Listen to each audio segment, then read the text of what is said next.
Module 9, Lesson 2 deals with the area of circles. According to our pacing guide, it says that this is going to take us 2 days to get it through. The presentation has 17 resources in it, so it probably will take us 2 days to get through because, that's quite a bit of stuff we need to be looking at here. Long lines are ropes or long reins that are used to train horses to respond to voice commands and body language.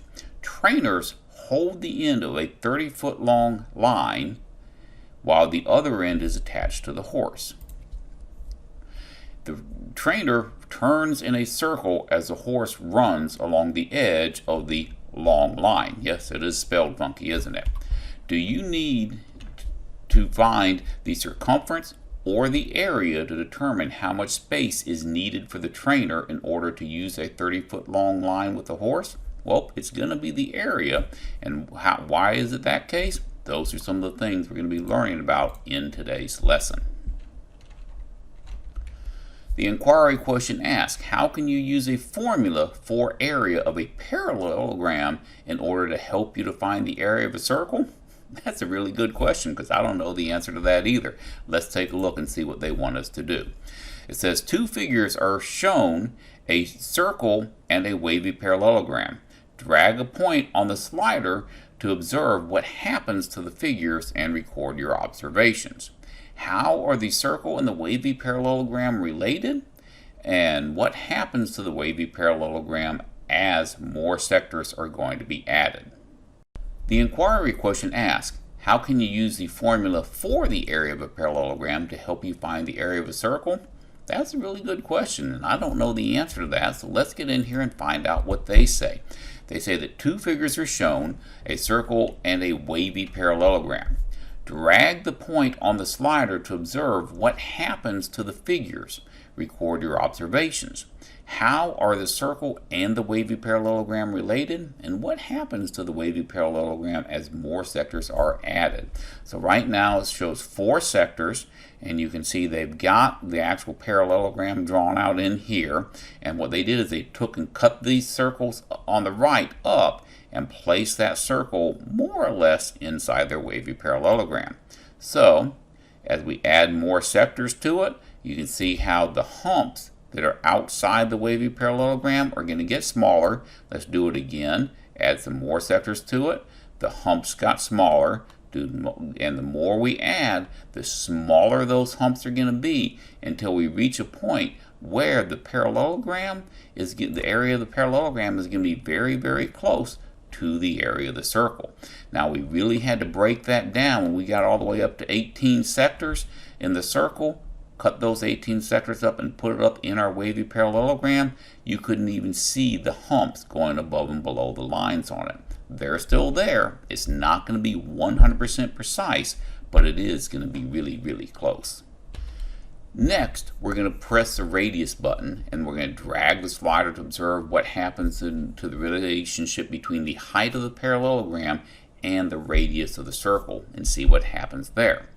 So we're going to say show the radius, and you can see the radius of the circle is right there, and at this point the radius of the circle is here, which is pretty far away from the height of the parallelogram.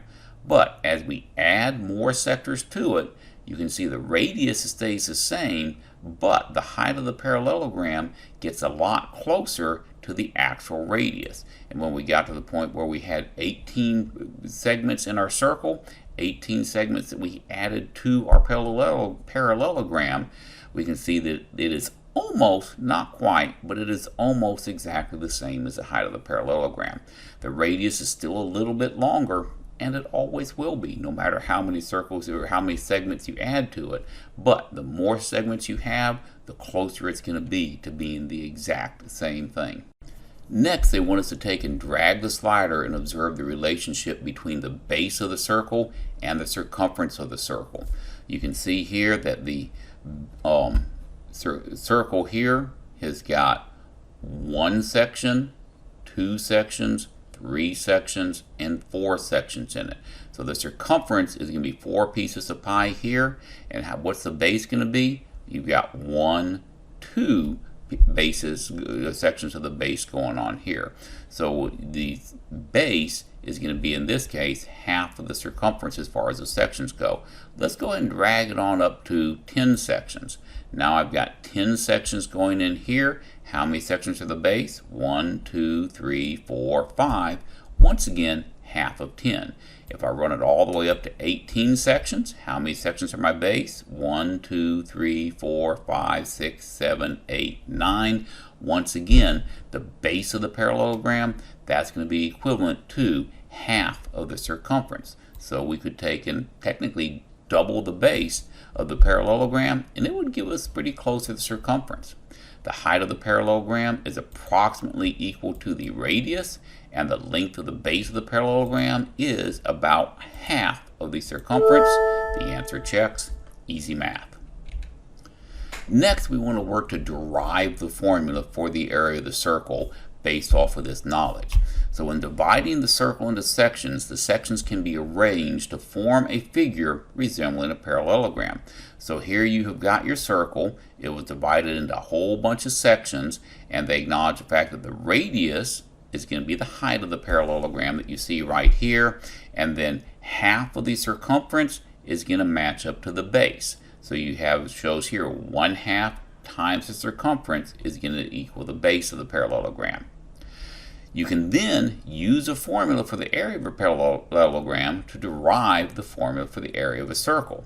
So the formula for area of a parallelogram is area is equal to base times height.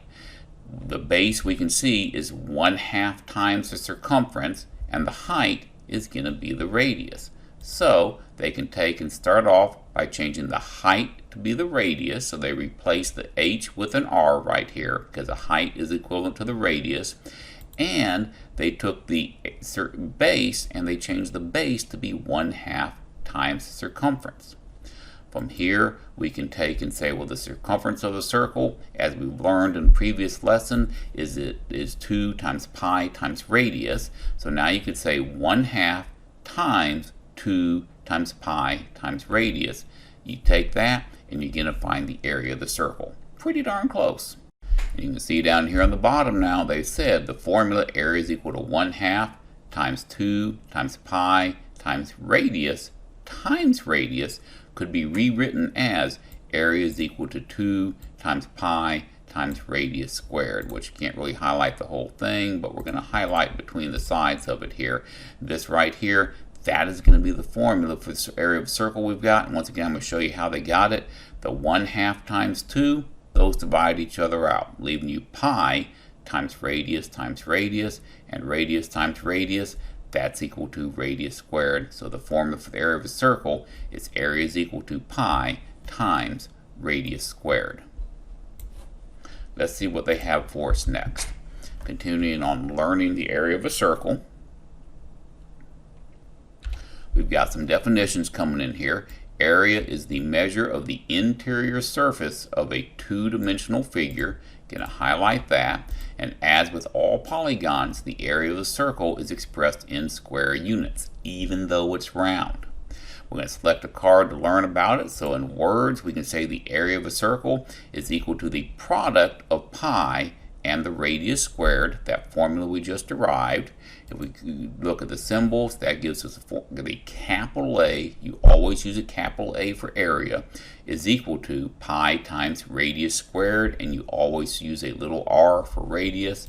And then as a model, you can see here's your circle, your entire area is shaded, and the radius is a distance from the middle to any point on the circle. For example 1, they said want us to find the area of the circle. They tell us they get to use 3.14 for pi and round your answer to the nearest tenth. They also give you a circle that has a radius of 14.2, and down here you can see exactly how we're going to work it.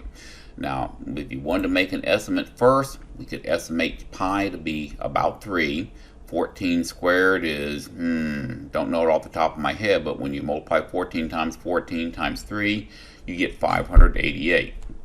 That's not going to be the actual answer.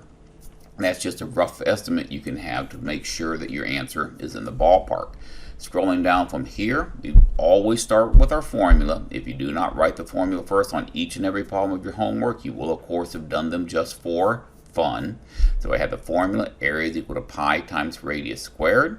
Now I have area is equal to pi times, the radius was going to be 14.2, and 14.2 squared gave us 201.64 times pi, and from there you would take and say 201.64 times 3.14 to get the final, almost final answer of 633 and 1,496 ten-thousandths.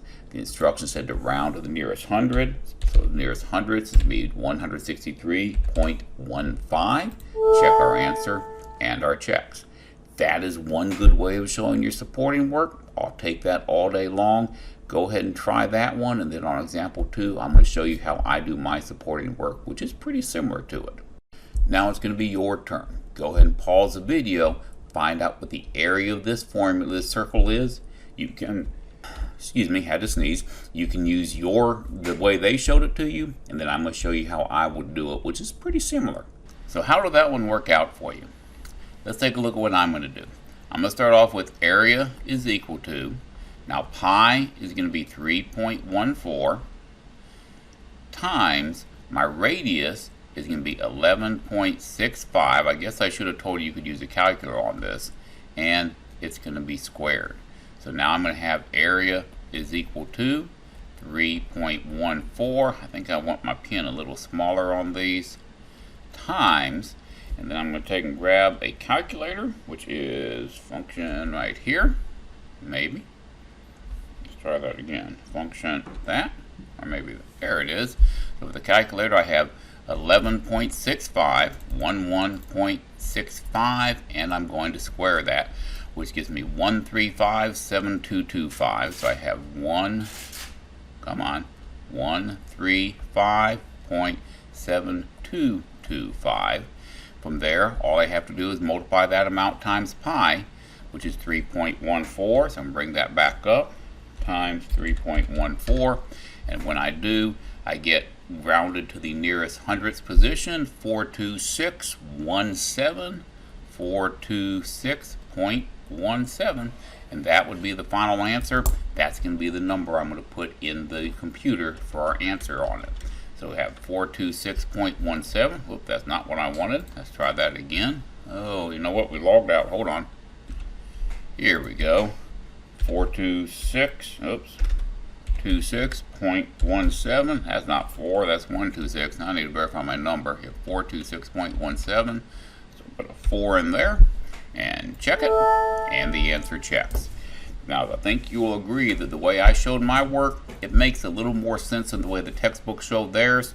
Technically, they're both correct, but mine just flows a whole lot better. There's no reason to move pi to the back side of these problems. Next, we're going to learn how to find the area if given the diameter. So last time we used a radius and the diameter, well, that's just twice the radius. The city of Wellington is commissioning a statue to honor their former mayor. The circular base of the statue will be 26 feet in diameter. What is the area of the space needed to fit the base of the statue? Use 3.14 for pi and round your answer to the nearest hundredth if necessary. So, first thing we need to do here is find our radius. You can say the diameter is 26 feet. That means the radius is 26 divided by 2. Otherwise known as 13 feet. That part was super easy to work with. Next, we're going to go over to our formula again, and you can see they're working. There's a little funky still, but you know it still works. They said pi times radius squared, which gave them pi times 13 squared. 13 squared is 169. They stuck pi on the end. No reason to do that, folks. Right here, 3.14 times 13 squared. All you got to do, square your 13, multiply it by 3.4. Either way, when you round that answer to the nearest hundredths, you're still going to get the same answer of 130.66. Check it, and it checks. You go ahead and pause the video now and work on that next one. Let me get this reset. Work on extra example 2 on your own. Solve it, check it, see if you got it right. They've given you the diameter of a quarter. Go. Okay, I went ahead and set up the problem for you so that you wouldn't have to do as much watching me write here. And you can see first thing I'm doing is finding the radius, saying that the radius is equal to the diameter divided by 2.